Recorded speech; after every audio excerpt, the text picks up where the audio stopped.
এই তোমাদেরকে দিয়ে আর ক্রিকেট খেলা হবে না। তোমরা যা শুরু করছো, কালকে যে তোমরা যে খেলাটা খেলছো ইন্ডিয়ার সাথে, তোমাদের কারোর ভিতরে জেতার মতো কোনো মন মানসিকতা ছিল না। এটাকে টি-20 ম্যাচ বলে? এটাকে টি-20 ম্যাচ আছে ব্যাটিং বলে? হ্যাঁ, তোমরা কি শুরু করছো? তানজিদ হাসান তামিম সে 31 বলে 29 রান করছে, খেলাটা ওইখানেই শেষ, ওইখানেই সে ডাবায় দিছে। আর লিটন দাদার কথা কি বলবো? দাদা যদি লজ্জা থাকে ভালো করে খেলেন, ঠিক আছে? কালকে একটা 6 মারলেন, 6 মারার পরে বলে আউট। কেন ওই বলটা ওইভাবে খেলতে হবে কেন? কি শিখছেন আপনারা? আপনারা তো সারাদিন এগুলো নিয়েই থাকেন। এটা কোনো খেলা বলে? একটা ব্যাটসম্যানের ভিতরে টি-20 ম্যাচে ব্যাটিং দেখি নাই। একটা ব্যাটসম্যান যদি ভালোভাবে খেলতো, একমাত্র রিশাদ। আপনারা রিশাদরে নামাইছেন রান করতে, ওই সময় রিশাদ কি করবে? রিশাদ যদি ব্যাটিং করতে পারে, যদি 10 বলে 24 করতে পারে, আপনারা কি ফালাইছেন? হ্যাঁ, মেজাজটা খারাপ করেন। আপনারা কি ফালাইছেন? এই খেলা আপনাদের খেলা দেখার জন্য এই যে রাত জায়গায় যে খেলা দেখলাম, হ্যাঁ, এটা কি আমাদের আবেগ নিয়ে কেন খেলেন? হুম? জাকের আলী, বাবুরে, জাকের আলী 4 বলে 1 রান। এটা কি মানা যায়? টি-20তে এটা মানা যায়? তোরা যে ব্যাটিং করস, তোরা ব্যাটিংয়ে নামলে মনে হয় তোদেরকে লুলা ব্যারাম ধরে। লুলা ব্যারাম বুঝোস? এই লুলা ব্যারামে ধরে। ব্যাটিংয়ে নামলে এরা মনে হয় কলিজায় পানি থাকে না, হ্যাঁ, এমন অবস্থা শুরু হয়ে যায়। মানে কি বলবো, এক কথায় মানে যা তা অবস্থা। কারোর ভিতরে কোনো দায়িত্ব নাই। একটা ব্যাটসম্যানের ভিতরে কালকে দেখলাম না যে তারা ম্যাচ জেতার জন্য খেলতেছে। হায় আফসোস, এটা কি? আর সাকিবকে কি বলবো? হ্যাঁ, আর কি করছে? কিচ্ছু করতে পারে নাই। একটা ব্যাটসম্যান, শুধুমাত্র রিশাদ হোসেন যদি 24টা রান না করতো 10 বলে, তাহলে কি হইতো? ন্যূনতম একটা ফাইটিং তারা করতে পারছে ইন্ডিয়ার সাথে? পারে নাই।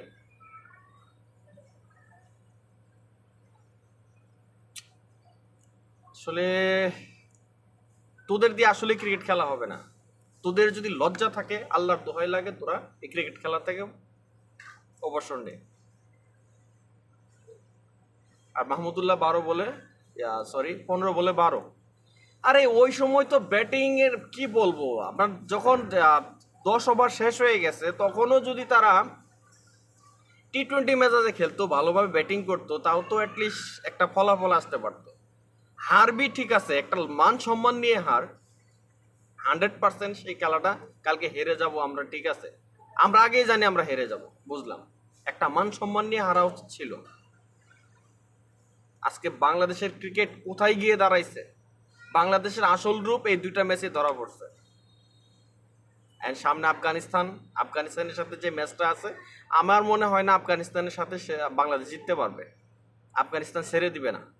আজকে দেখেন, আফগানিস্তান অস্ট্রেলিয়ার খেলা হইতেছে, হ্যাঁ, ওইখানে মোটামুটি দেখলাম 5 উইকেট চলে গেছে 99 রানে অস্ট্রেলিয়ার। তো ওইখানেও একটা মোটামুটি ফাইটিং হচ্ছে।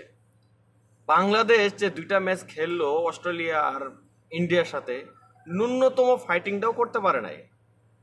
গতকালকের ম্যাচটা বিশেষ করে একটা লুকের ভিতরে টি-20 ম্যাচ আছে, ব্যাটিং ছিল না। এটা কোনো ব্যাটিং বলে? মানুষ তো দেখে দেখেও শিখে নাকি?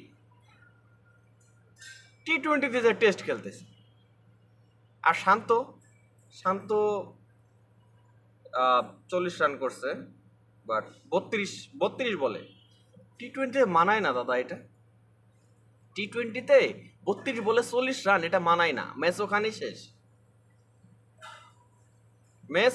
শেষ। আপনাদের ভিতরে জেতার জন্য কারোর মধ্যে কোনো আগ্রহ ছিল না। আপনারা জানেন হারবেন, ঠিক আছে, আমরাও জানি ইন্ডিয়ার সাথে পারবেন না, কিন্তু অ্যাটলিস্ট মান সম্মান নিয়ে একটা ফাইটিং জনক একটা ম্যাচ খেলা উচিত ছিল। হারবেন তো ঠিক আছে, একটা হারার মতো তো একটা কোয়ালিটি আছে নাকি? কোথায় নিয়ে গেছেন বাংলাদেশের ক্রিকেটারে? আপনাদের যদি ক্রিকেট হবে না, আপনাদের যদি লজ্জাবোধ থাকে ন্যূনতম, তো আপনারা এই ক্রিকেট থেকে অব্যাহতি দেন। আর 26 তারিখে বিমানের টিকিটটা কাটি ফেলান, দ্রুত বাংলাদেশে চলে আসেন। কোরবানি ঈদ করতে পারেন নাই, গরু মাংস খাইতে পারেন নাই, কোরবানি দিচ্ছেন, এই গরু মাংস বাড়িতে খান। আপনারা এই জন্যই তো তাড়াহুড়া করতেছেন। এখন যদি আপনারা যদি ইয়েতে যাইতেন, ওই সেমিফাইনালে যাইতেন, আরও ম্যাচ খেলতে হইতো, বাড়িতে আসতে পারতেন না। বাড়ির মায়া বইরে গেছেন, দ্রুত চলে আসেন। আফগানিস্তানের সাথে আফগানিস্তানের সাথেও হারবেন, এটা জানি। হাইরে তারপর 26 তারিখে বিমান ধরে সোজা চলে আসেন। ঠিক আছে? আপনাদের যে রূপ, এটা চেনা হয়ে গেছে। ন্যূনতম লজ্জা থাকলে আপনারা এই ক্রিকেট থেকে অব্যাহতি দেন। ফাজিল কথা। আল্লাহ হাফিজ।